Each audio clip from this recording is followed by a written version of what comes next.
Welcome to the IRONMAN Insider Podcast presented by Maurten. I'm your host, Matt Lieto, and today we've got one of the most exciting and versatile athletes in the sport joining us. A guy known for his big bike power, serious grit, and a work ethic that's as real as it gets. And with the ANZCO Foods Ironman New Zealand right around the corner, one of the most iconic races on the calendar and a true home soil showdown, it's the perfect time to catch up with Kyle Smith. He's raced everything from short course to off-road to Ironman and trained with some of the biggest names in the sport and even spent time laying bricks to keep the dream alive when racing shut down a few years back. And simply, he's one of the guys everybody wants to root for and is the definition of a blue-collar athlete. Joining us today, Kyle Smith. How's it going, man? Thanks so much for having me on, Matt. It's good to catch up with you again. It's been a couple of years since we've crossed paths. I think one of my earliest memories of crossing paths with you, and I still remember it, and I still really appreciate this moment in the sport, was we bumped into each other in the airport, I think in Utah, and you said if you need anything whilst I was up in Colorado, then to let you know. And I was a young buck back then racing exterior. I think I was 18 or 19, and I still remember that to this day. And I really appreciate those words that came from you. Yeah, that's awesome, man. No, it's I appreciate that. And dude, how old are you now? Like 27, 28? 28, yeah. Yeah, dude. And I feel like you've been racing forever. Like I look back at I think cross world championships in like 17, and you kicked my ass. And you were what, 17 years old or something like that? Yeah, I think I was 18 or 19 back then. It's a decade ago almost, right? So it's been a long time, and I've definitely sort of done all of I'm definitely, I guess, the definition of a journeyman in the sport. I've done the short course, done off-road, done Ironman already, and done every distance under the sun. So it's a sport that I absolutely love doing. And I feel so fortunate now that I can call it a job, and I can, get a good income from it. Yeah, that's awesome, man. Let's talk about that, because I mean, you've been in it for so long. And am I right in that kind of what started you in the sport was, looking for the Olympics and trying to go down that route? Or well, actually, what started me in the sport was being here in Taupo. I grew up here, and you can't really avoid triathlon in this town. And we have school triathlons, and all the kids do it, and we have Iron Kids.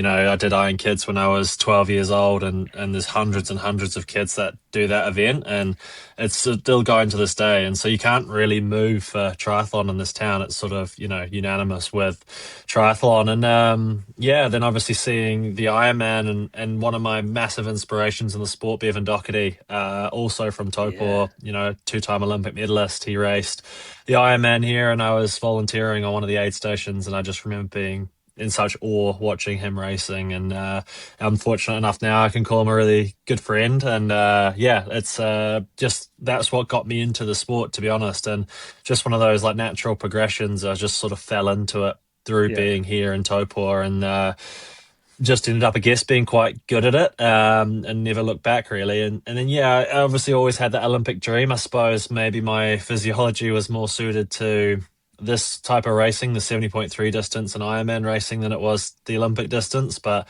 there's always that, I guess, burning desire in the back of your mind that, you one day want to call yourself an Olympian, and that never goes away. But I think sometimes you sort of have to accept the reality of what is your physiology, and it's much more suited, I think, to middle and long distance.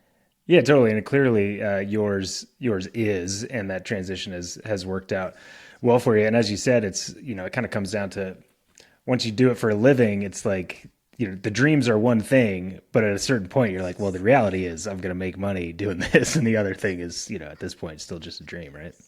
Yeah, I can't go to the bank, unfortunately, and pay my mortgage with hopes and dreams. So and to be honest, like, I feel that I spent so long chasing that Olympic dream, and it is very unsatisfactory, like when you're sort of in, I guess, the washing machine of an Olympic process, or you're trying to gather points and you're traveling around the world. And for me, I was always swimming upstream. And so, I feel, and then you come into, I came into long distance in 2019 after having a pretty disappointing short course. And I raced here on debut at the 70.3 in Taupo, and I managed to win it. And I guess that was where I sort of realized that actually this is where I serve. And then I pretty quickly enjoyed it a lot more because, of course, we train so hard and the sport is so difficult, and to sort of never get the, I guess, reward at the end of the tunnel, it's always quite tough. So when you start getting those rewards in and get the sort of, I guess, respect and the gratification of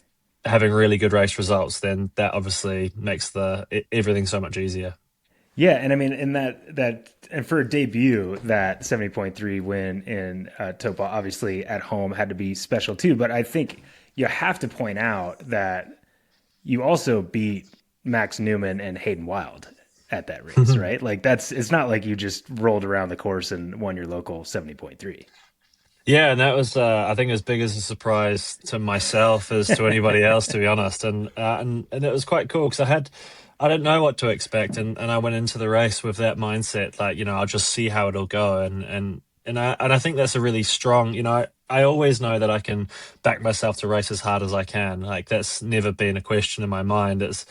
But then, to have sometimes when you have those expectations of you don't know what's going to happen and you're just going to go on a journey of discovery almost, I feel like that's almost a better mindset to have because you don't sort of build up, I guess, almost pressure in your head. I think some pressure is really good, but just I think, a lot of, you see it all the time, right? When people are coming into races and they've built up so much stuff, then they start doing the wrong things and they start chasing it and start chasing the result rather than the process. And instead I can sort of always count on the fact that I'm going to give it my all, and that's all I can give, and prepare as well as you can and then race as hard as you can, and that's all you can do.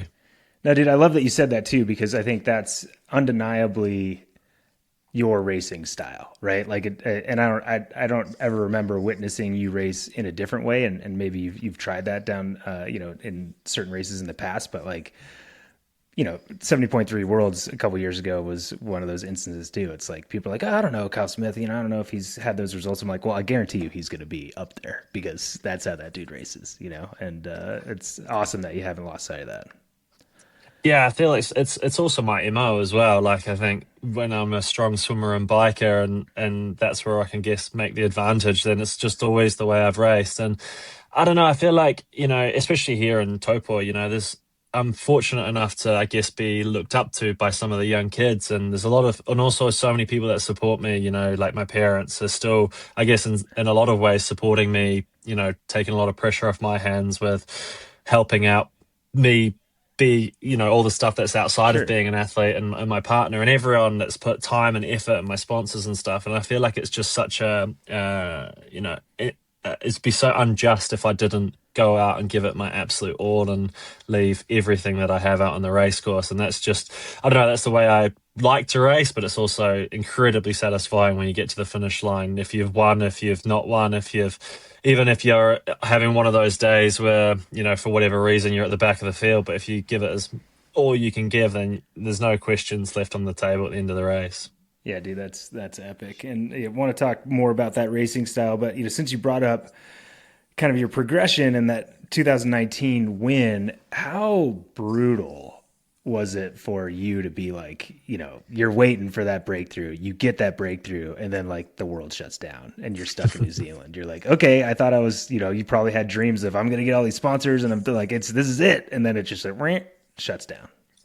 Yeah. I mean, we thought, right, this is it now. I found my lane. And we had all these grand plans of going to Europe and, going to 70.3 Worlds. Obviously 70.3 Worlds was supposed to be in Taupo that year. Right. And yeah, and it is the reality of being an up and coming athlete. I feel like triathlon is quite pointy at the top, but for even into the top 20 of the sport, it's still very, you're living hand to mouth most days. And that's definitely what I was doing. And I was also, when I won 2019, I was mowing lawns at that time, just, always having odd jobs to try and pay the bills and to pay the rent to kind of keep the dream alive. And yeah, obviously I won 70.3 Taupo, then won another race, and then did a couple of exteriors that season as well. And then, yeah, I just was ready to kind of get my teeth stuck into it, and then obviously the world shut down and we came back and yeah, the well dried up, I guess. So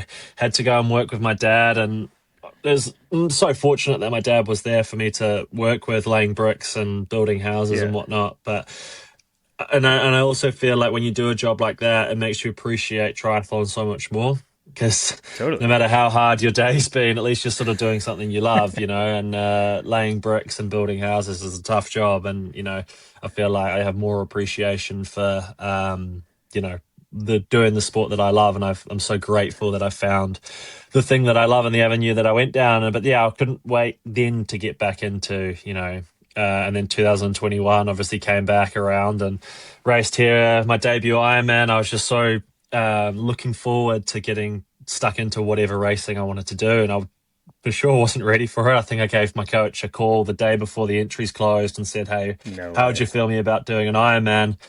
And he was like, "Oh, I don't know, but let's give it a go." And so, because I didn't know still when racing, that could have been my last race then for another 12 months. And so did Ironman New Zealand, and then, you know, blew up completely, had no idea about nutrition, and I think I was, you know, just taking the aid stations out there and just living on a wing and a prayer. But yeah, and then finally I actually got Kona qualification that year in a, you know, a pretty reduced field, and then I thought, you know, this is it. This is the fork in the road now, where I could go to Europe and then chase the Kona qualification that was supposed to be in 2021, or stay in New Zealand and go back to the building site. And it was a pretty easy decision then.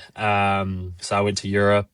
Didn't know if I could return back to New Zealand, which we actually couldn't for a couple of years. So yeah, it was a big fork in the road, and went over and had some amazing racing experiences over in Europe. And I was living my dream, you know, racing 70.3 Elsinore European champs, and managed to ride off the front of that race and blew up horribly. But, you know, like, just these amazing experiences, seeing some amazing places, and had an up and down year of an athlete on the road. And then I was fortunate enough to meet, you know, the greatest to ever do it, in Jan Frodeno.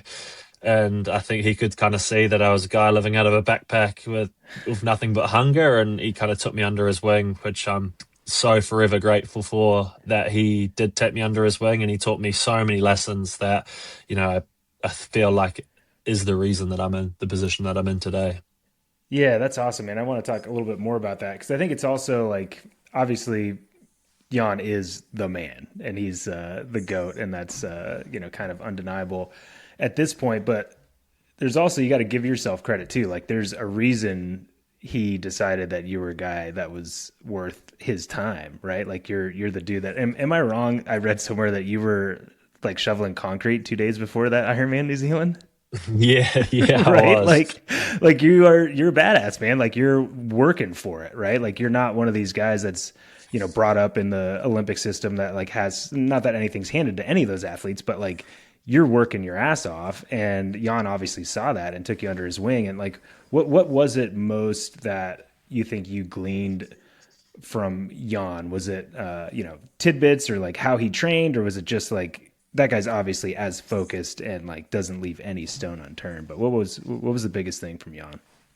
Yeah, I feel like for me, you know, like you say, my parents are, I guess, blue collar work, you know, like but the one thing that they taught me was hard work. And that's, I feel like it's something that you can't ever buy or anything like that, is a work ethic. I feel like that's just ingrained in me, and my parents have worked so hard for everything that they've been able to give me, and this opportunity that, you know, to be able to support in triathlon, which isn't the easiest of things. And, you know, I always knew that I just wanted to work hard for stuff. And I feel like, you know, when I obviously met Jan, I feel like he could see that I was willing to, you know, give everything and work really hard, and I never left anything out. And, you know, I always gave every session my all. But he could see that I was very raw, and he could see that I was very green. Yeah. And I never really had, I guess, people in my life to learn from. You know, I feel like some athletes maybe have, like you say, federations, or they have parents who are athletes, or they have, you know, people around them in their close circle. And obviously, being down here in the South Pacific, we have a lot of athletes that come from here, but we call it number 8 wiring it. It's, you know, very figure it out as you go and make things out of nothing, and, you know, just learn. But I was learning all those, I guess, lessons and mistakes in my own time, and I was making a lot of them. And, you know, just standard athlete mistake: overdoing it, under eating, Yeah.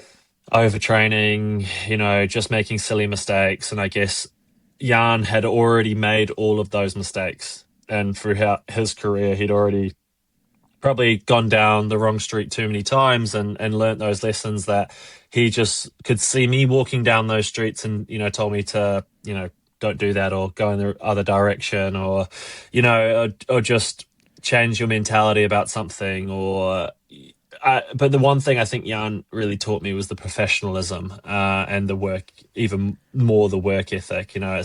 He was just no stone unturned. He was, to the nth degree. He was very meticulous, and even one thing that just popped into my mind is, if the pool's closed, he'll be on the Vasa erg and he'll get the session done no matter what. Whereas I feel like a lot of people will sort of shrug it off and try again another day. And just to remove distractions and remove unwanted stress from life. And I feel like he could see me sort of going down that route as a newbie pro, that, you can kind of get distracted with all the tidbits or all the gadgets or all the, opportunities that kind of come your way. And I could think he could sort of point me in the right direction of, because he's probably made those mistakes before. Yeah, no, totally. And do you still keep in touch with Jan? You still tug on his ear every now and again? Yeah, definitely. I feel like he's a bit of a big brother to me. So, Yeah. I probably don't speak as much as we probably like to, but when we do catch up, it's always a good conversation, and I'm now fortunate enough where in the past couple of years, I've got so many people like that in my corner. Braden Currie, for example, being sort of, I guess, a bit closer to home, is someone who, is equally someone who I've learned so much from, and I draw so much inspiration from both Braden and Sally and how they live their life. And that's totally a different avenue of way to approach performance. Totally. Braden is definitely he likes to live his lifestyle, but he works relentlessly hard. And I feel like that's what a lot of people didn't see throughout his career. They saw him having the fun and running up mountains and wakeboarding and whatnot, but he works so hard, and I took so much inspiration from him and how he lives his life. So yeah, I think with those two sort of, I guess you could say, in my corner, I feel very fortunate. Yeah, man. I mean, you say that, I can't think of two athletes, and not like they're that different, but a better juxtaposition to have, right? Because like learning how to, turn over every stone like Jan, and be like very persistent, and like, as you said, if the pool's closed, go to the Vasa trainer. And obviously Braden does a bunch of hard work, and I challenge anybody to go on a trail run with that guy and stay with him. But also has a priority on the joy, right? Because like there's some athletes that can be robotic and be like, the only thing I care about is triathlon and maximizing it and doing all you can. But then there's other athletes like you, I presume, and Braden, that's like, man, if I'm not having fun, that's like the whole reason I'm doing this thing is for quality of life, right? Like, yes, you want to take advantage of opportunities to make money and like chase dreams, but if you're not enjoying that process, then you're not going to have success.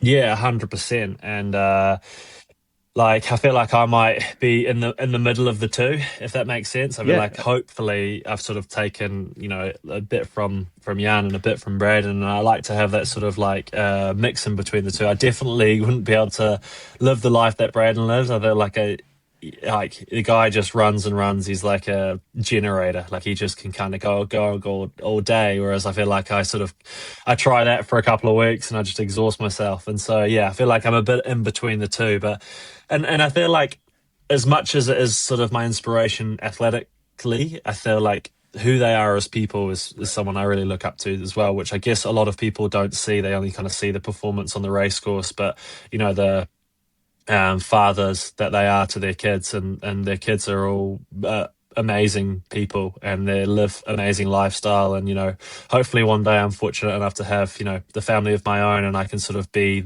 I guess, as well, the athlete and father that those guys are to their kids. Oh man, that's awesome. That's rad. That and you did, like, you didn't fall into being supported by those guys. Like, they obviously are drawn to you as well, because they probably see a little bit of themselves in you. But yeah, I couldn't think of two better guys. And yeah, I mean, how is it going to be weird? It's got to be weird not having Braden racing in New Zealand, right? Like he's just a legend. He's always been there, you know? Yeah, it's going to be very strange. He always throws a spanner in the works at IRONMAN New Zealand. Yeah, I feel like, I was just on the phone to him yesterday, actually, and he Right. was, it's strange for him, I feel like, as well, not having IRONMAN New Zealand in his radar or not training through a New Zealand summer. I feel like he would have been pretty sort of scratching his head about what to do not racing Ironman New Zealand. But yeah, it's we've still got the other Kiwi athletes there, and Mike and Jack and a few of the other guys that are going to be, they race so well down here, and you can never count those guys out. No, definitely not. And you can't feel bad for Braden either. I told him when he retired, I'm like, I got to unfollow you on Instagram because you're just going to piss me off with all the cool stuff you're doing all the time. Well, he calls me and he's like, "Oh man, I'm having the best time." Like, and he's like, I realize how hard triathlon was, man. And I'm like, bro, just don't tell me that, That's awesome. Yeah, just when you call me, just say how you're really missing it, Just say how like you're just really missing those long days on the bike. That's so awesome. That's so awesome. That's sweet, man. And so, spending time with those guys and seeing like they've obviously been at the top, and Braden was one that he didn't, it was hard seeing him have like a tough season or two at the end of his career because he was one that you always thought he was gonna win a world championship early on because he like your guys' racing style isn't that dissimilar, right? He always would just hang it out there, and obviously he got close in St. George, and you were part of that as well. Like, and that was, I think, when some people were like, "What's this kid doing up there, man? Like, he's like racing out of his skin." And I might have been one person that was like, "Oh man, he's flying close to the sun." And obviously you finished, I think, 11th that day, but you certainly showed a lot in your capabilities. But what have you learned from those two as far as like how you are trying to progress your career moving forward?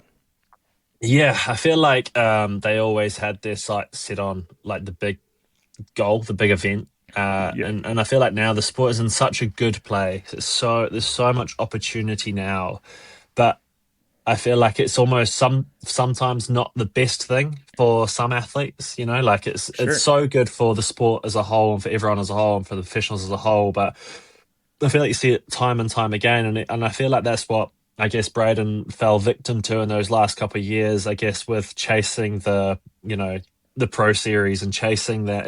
It is so difficult. And that's what the beauty is of the Pro Series, that it's you got to perform 3 times over Ironman, 2 times over 70.3, and maybe another race there, probably 3 times over 70.3 to have another good score in the bout and to perform at the highest level too at 70.3 Worlds in Kona. And I feel like that is such a difficult task. And even the fact that there's been, in the last 5 years, 5 different winners of the 70.3 Worlds, it's that of Ironman Worlds, sorry.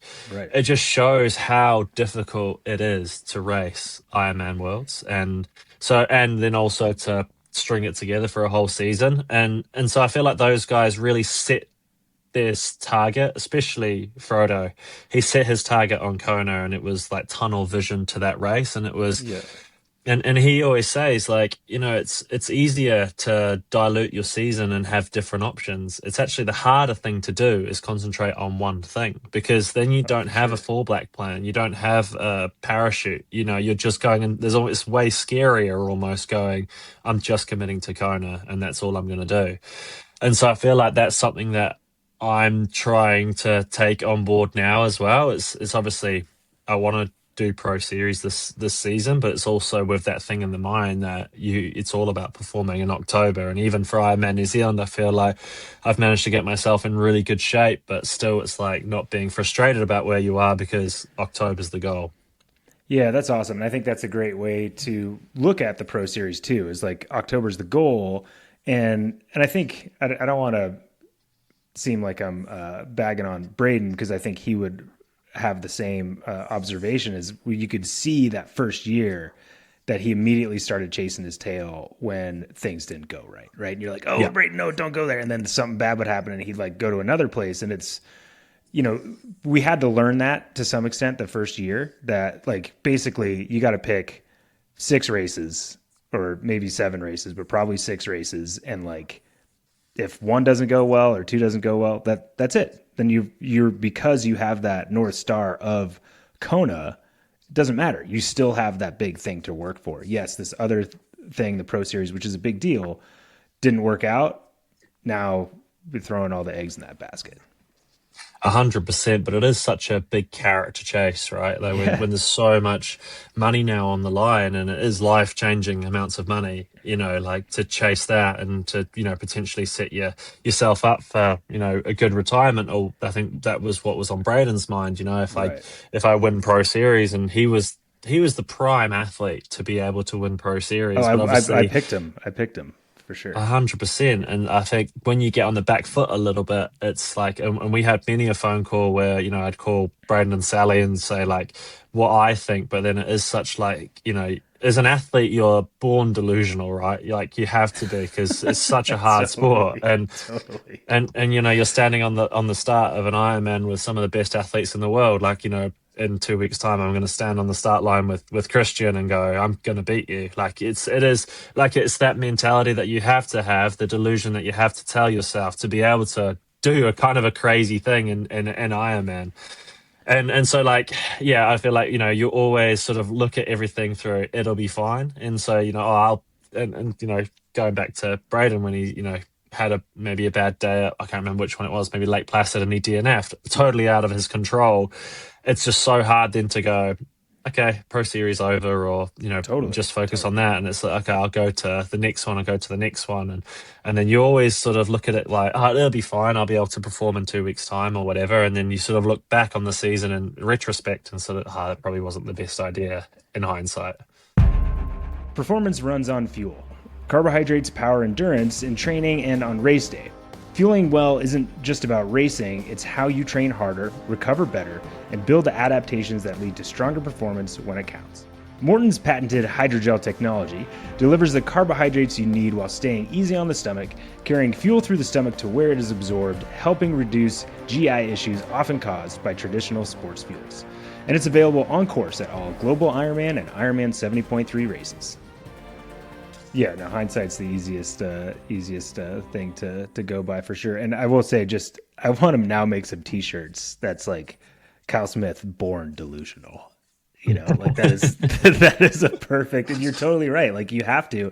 And honestly, like that really does speak to like Braden's racing style and your racing style to a certain extent. Is you're just like, okay, I don't care who's here. Like you wouldn't have beat Hayden Wild and Newman your first 70.3 if you were like, oh, there's no way I can beat these guys. You wouldn't have beat them because you wouldn't have gone after it the way that you do.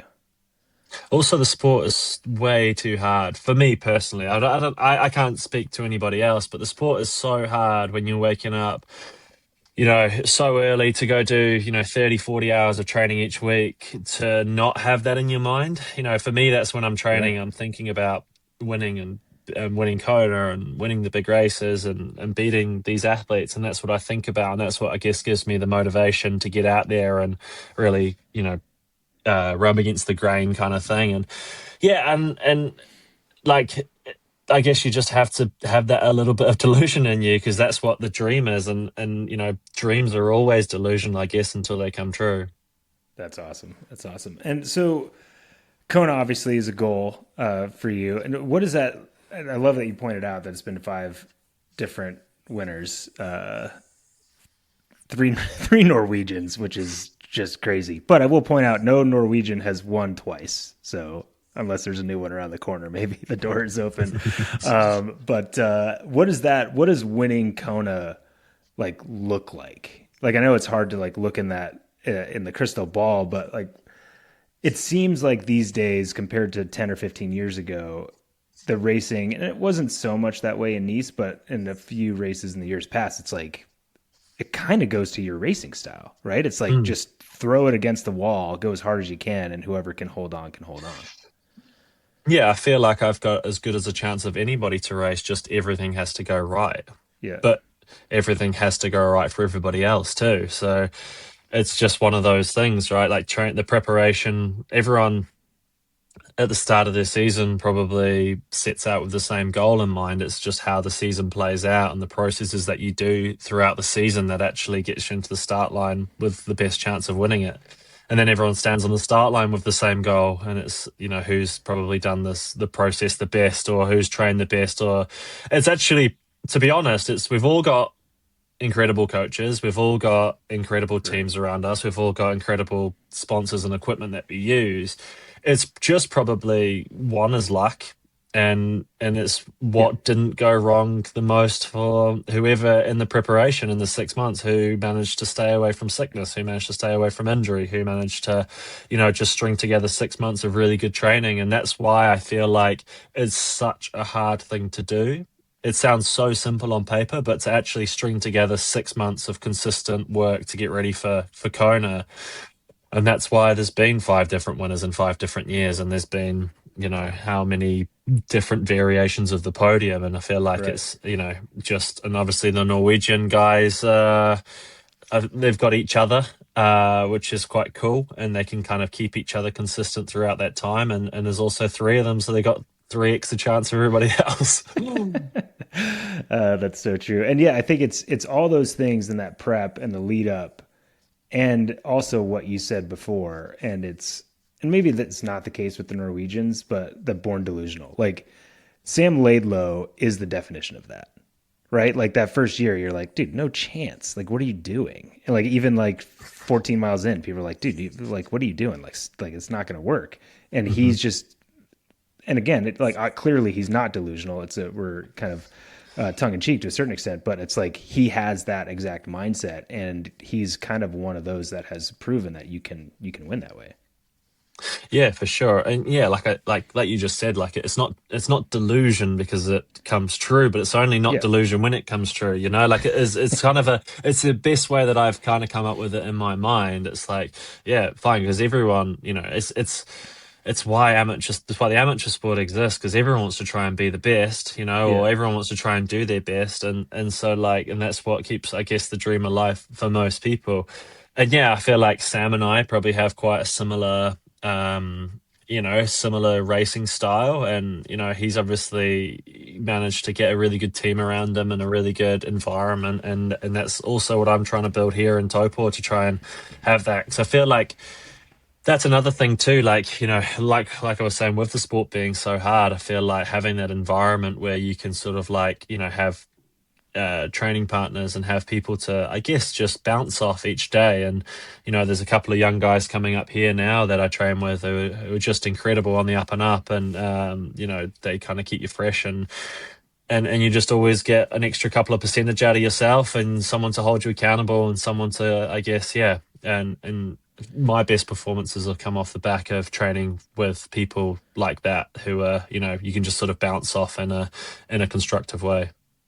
Totally. And it also comes back to what we were talking about earlier, which is you got to have fun. And at the end of your career, you're going to remember the crazy long training days and the, big feeds and all that stuff with those buddies that you were able to train with. Like that's part of the lifestyle and the experience, right?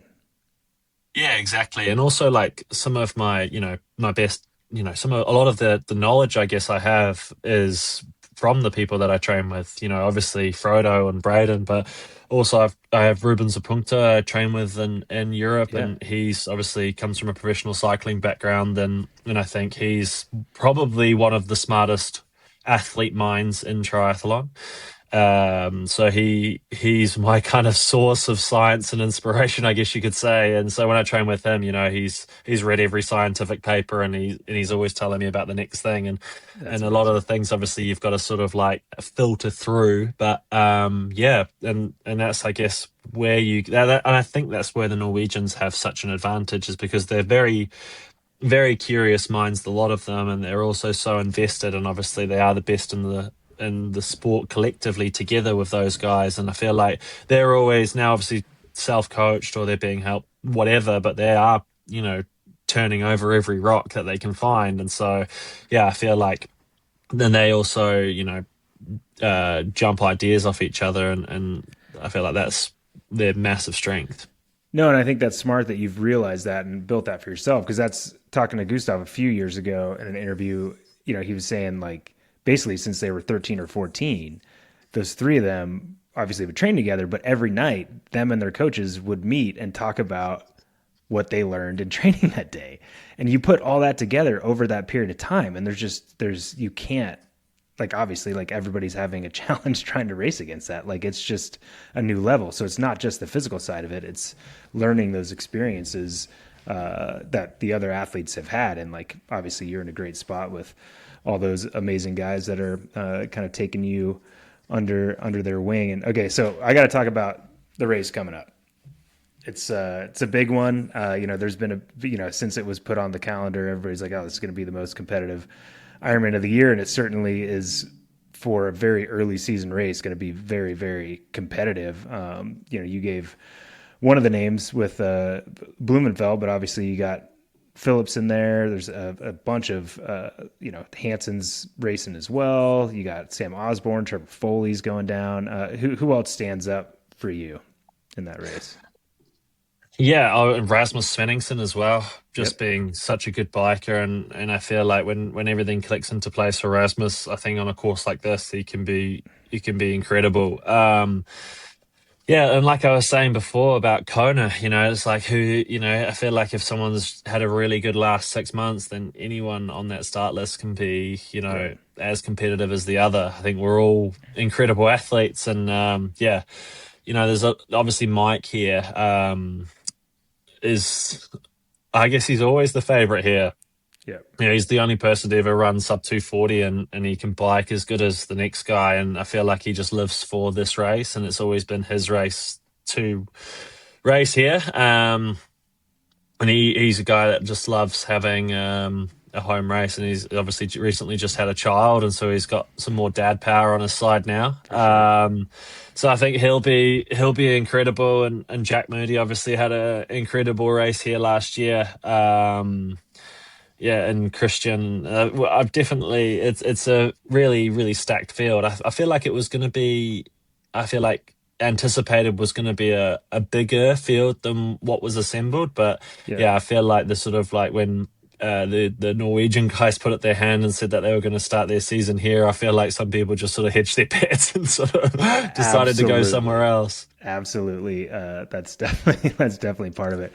And I'm stoked you brought up Svenningsen as well, because I think, and Phillips, do you think that that athletes will still, even though we had 70.3 worlds there, that athletes will be surprised that the course is harder than it looks? Like, it's just the chip seal, the road quality, like, it's good road quality, but it's heavy, right? Like, it takes it out of you more than any other course. You think we'll have some athletes that are a little bit surprised by just the depth of fatigue coming off of that bike compared to other courses? Yeah, 100%. And like, it is something totally different. Like when I come back from Europe, it takes me a while to get used to. Like after every ride, you just sort of feel a little bit more smashed than you would from, just the same power, the same ride that you do in Europe. It's just a whole body feeling. And it's not just the chip seal either. It's just our bumpy roads in general. Like, they're not very well maintained. And so like, I feel like that does beat people up. And even at 70.3 Worlds, we just had the most magical 2 days. Like the conditions have never been that quick ever before. Right. And especially this summer, we've been having so much wind, and we've just been having, crazy weather patterns. And so, and the prevailing winds are southerly. So it's kind of a gradual uphill drag all the way from Raparoa back for the last 40 kilometers. And generally that'll be into a headwind. And so, when you get that at 120k into the bike, it can just leave minutes out on the table, especially when you're fatigued at the back end of an Ironman ride. And so I feel like people just don't quite sort of account for that. And equally on the other hand, some people will be pleasantly surprised. And I feel like someone like Rasmus, and that's obviously where Mike makes up all his time when he rides here, is in that last sort of 45Ks coming home. And it's going to be, I really feel like it's going to be an awesome race. And on the women's side as well as the men's side, I feel like I'm sort of almost gutted that I'm racing, because I kind of want to watch what's going to go on the women's side as well. Oh, for sure. Yeah, absolutely stacked field there. And, we're no surprise that Kat is starting early and clearly the favorite going in there. But Hannah Berry is going to do her best to show the local pressure, just like you are. And dude, tell us a little bit like more about, and you don't have to go too into depth because we've talked about it a little bit, but I was lucky enough to be down there for 70.3 Worlds and had heard a lot about Taupō in years past and always wanted to get down there, but never was able to race down there. But there's something about like that town just loves triathlon. Like it feels like obviously that was a world championship, but the race will feel like a world championship as far as like the energy goes on race day.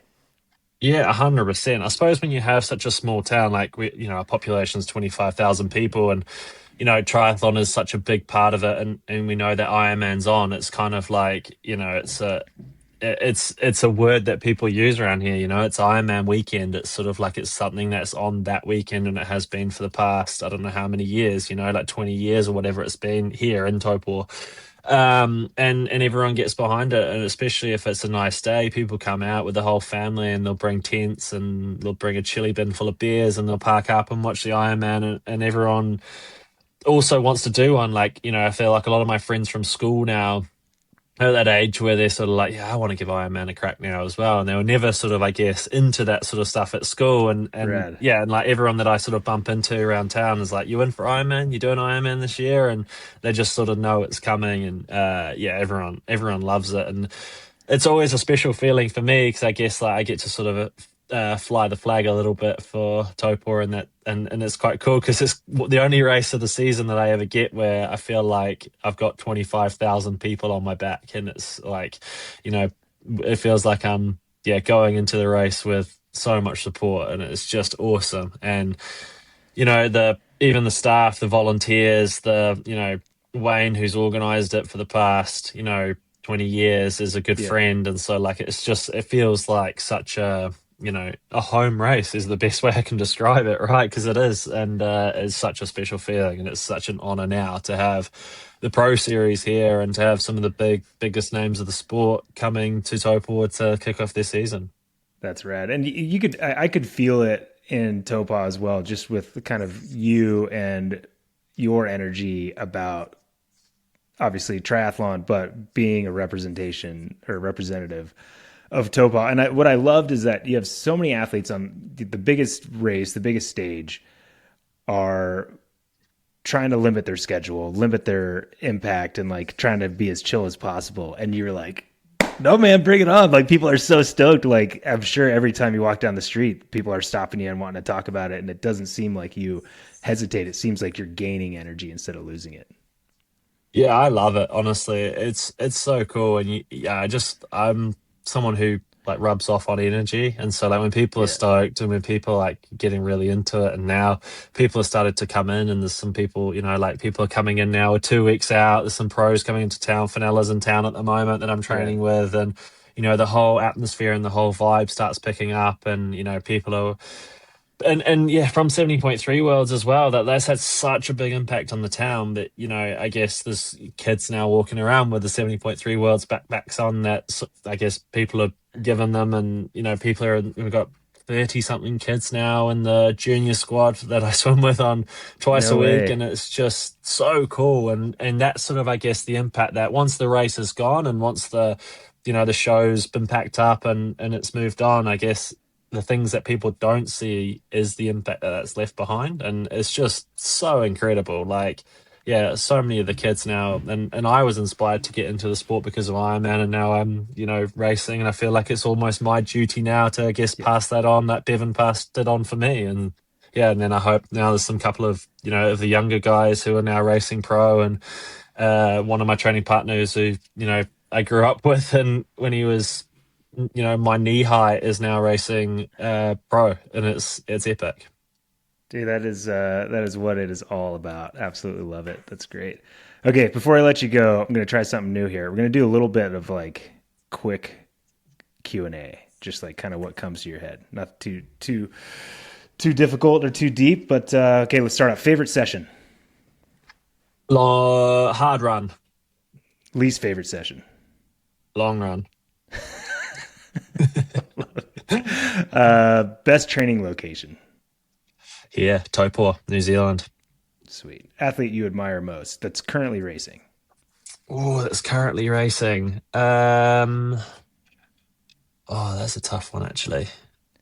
The first one that popped into my mind is Solveig.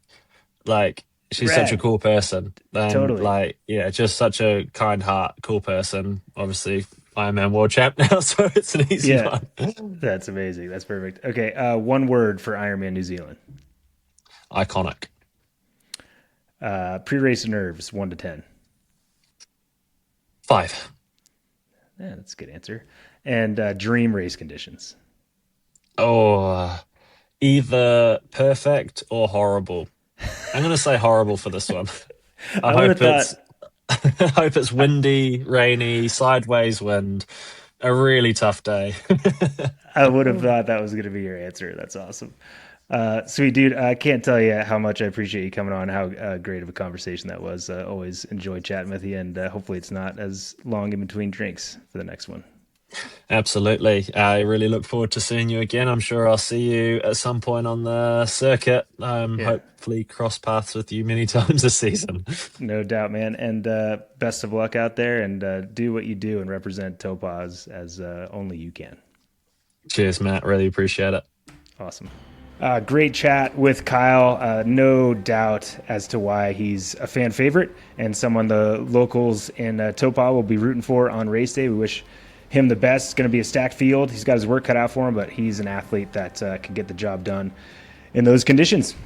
Well, to stay across the latest in the Ironman and Ironman Pro Series news, follow at Ironman Try on Instagram and check out proseries.ironman.com for standings, athlete bios, episodes of A Fighting Chance, replays of all the races, and more. And of course, I also want to thank our presenting sponsor, Maurten, the official sports performance nutrition partner of the Ironman Global Series. If you like this conversation, please like, share, and subscribe wherever you listen to this podcast. And if you're on the trainer, you can watch the podcast on the Ironman Triathlon YouTube channel. Thanks so much for joining us on the Ironman Insider Podcast, presented by Maurten. And be sure to keep an eye on this space for more great conversations as the season continues. I'm your host, Matt Lieto, and thanks so much for listening in.